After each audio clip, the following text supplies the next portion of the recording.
On January 20th, 2017, Donald John Trump became the 45th President of the United States of America.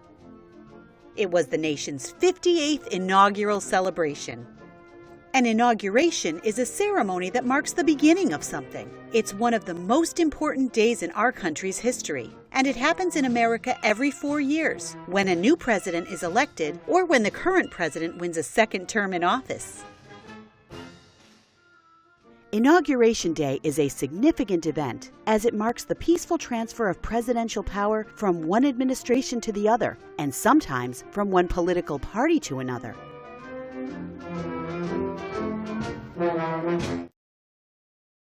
Presidential campaigns can become very nasty and negative. The campaign between the Republican candidate, Donald Trump, and the Democratic candidate, Hillary Clinton, was very negative and sometimes very ugly. But in the end, there was a peaceful transition of power. The first peaceful transition of political power between two different parties in the United States occurred in 1800.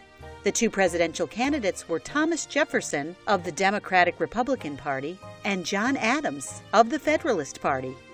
The campaign was so negative, it seemed to threaten the nation's survival. If there had been television commercials back then, they may have looked and sounded something like this. John Adams is a hypocritical fool and tyrant who wants to be king and start a dynasty. He's also overweight. I'm Thomas Jefferson, and I approve this message. Thomas Jefferson is a mean-spirited, low-lived fellow. If he is elected, murder and robbery will be taught and practiced openly. The soil will be soaked with blood and the nation black with crimes. I'm John Adams, and I approve this message. However, despite the contentious campaign and split in the country, the peaceful transition of power still occurred. It is an extraordinary American tradition and the hallmark of our democracy. Over the years, the traditions of inauguration have included day-long celebrations with parades, speeches, and inauguration balls. A long-standing tradition on Inauguration Day is for the outgoing President and First Lady to welcome the incoming President-elect and spouse to the White House. On January 20th, 2017, outgoing President Barack Obama and his wife Michelle hosted Donald Trump and his wife Melania before the inauguration ceremony. It is the last time the outgoing president and first family host an event at the White House. The White House is the official home and principal workplace for the President of the United States and his family members. It's located at 1600 Pennsylvania Avenue in Washington, D.C. Here's a fun fact. President Theodore Roosevelt was the first to officially use the name White House when he had it engraved on his stationery in 1901. Before that, the building was known as the President's Palace, the President's House, and the Executive Mansion. There is a lot of tradition on Inauguration Day, but the only thing that the United States Constitution mandates is that the President pledges an oath. Article 2, Section 1 of the Constitution states, "Before he enter on the execution of his office, he shall take the following oath or affirmation. I do solemnly swear that I will faithfully execute the office of President of the United States, and will, to the best of my ability, preserve, protect, and defend the Constitution of the United States." President Trump, like most presidents before him, chose to take the oath of office with a Bible. President Trump used 2 Bibles, the one used by Abraham Lincoln at his inauguration, and one given to him by his mother. Here's a fun fact. Most presidents, starting with George Washington, swore the presidential oath of office by placing a hand on a Bible. John Adams used a law book. Theodore Roosevelt did not use a Bible. President Lyndon Johnson took the oath of office on a Roman Catholic missal on Air Force One. After being sworn in by Chief Justice John Roberts, Donald John Trump became President of the United States. Being president is an important job, and becoming president takes a lot of hard work. How did Donald John Trump come to hold the highest office in our country? It's a very interesting story. Donald Trump's grandparents were immigrants. His grandfather emigrated to the United States from Germany in 1885. He became a U.S. citizen in 1892. President Trump's grandfather spelled his surname D-R-U-M-P-F. However, like many immigrants, he anglicized the name to Trump. The name is derived from the German word Trum, meaning drummer. So, it's likely that one of Trump's German ancestors was a military drummer. President Trump's father, Fred Christ Trump, became a carpenter, and when he was 15 years old, went into business with his mother in construction. Over time, Fred Trump became a successful real estate developer and philanthropist. Fred was married to Mary Ann MacLeod, an immigrant from Scotland, in 1936. Donald Trump, the fourth of 5 children in the Trump family, was born in Queens, New York on June 14, 1946.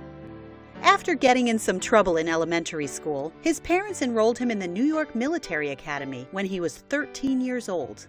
There he became a student leader and star athlete. He graduated in 1964. He entered Fordham University and then transferred to the Wharton School of Finance at the University of Pennsylvania. He graduated in 1968 with a degree in economics. He joined the Trump Management Company in 1968 and became the company's president in 1971. It was renamed the Trump Organization in 1980. Trump became involved with large building projects in Manhattan and gained much public notoriety. From the 1970s through the 1990s, Trump built many multi-million-dollar commercial buildings in New York City, a casino in Atlantic City, golf courses, and hotels all around the world.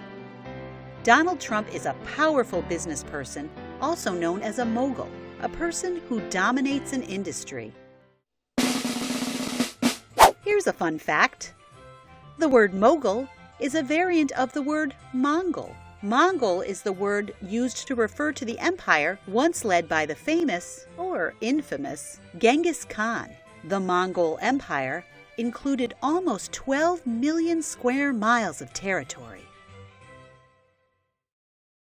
Over the years, Donald Trump has written numerous books, his most famous being Trump, The Art of the Deal, in 1987. Other books include The Art of the Comeback, Think Like a Champion, Never Give Up, and more. In 2004, Donald Trump produced and starred in a reality TV series called The Apprentice. The show became a hit, and Trump's catchphrase, "You're fired," became famous. Over the years, Trump experienced many ups and downs in business, but he always worked hard and found ways to be successful. Here's another fun fact. President Trump has a star on the Hollywood Walk of Fame for his role on The Apprentice. Over the years, Donald Trump thought about running for president, first on the Reform Party ticket in 2000, then again in 2012. Finally, on June 16, 2015, in the lobby of the Trump Tower in New York City, Trump announced that he would run to become the President of the United States, but he would have to become the Republican Party's nominee. A nominee is the person who is chosen to be the presidential candidate.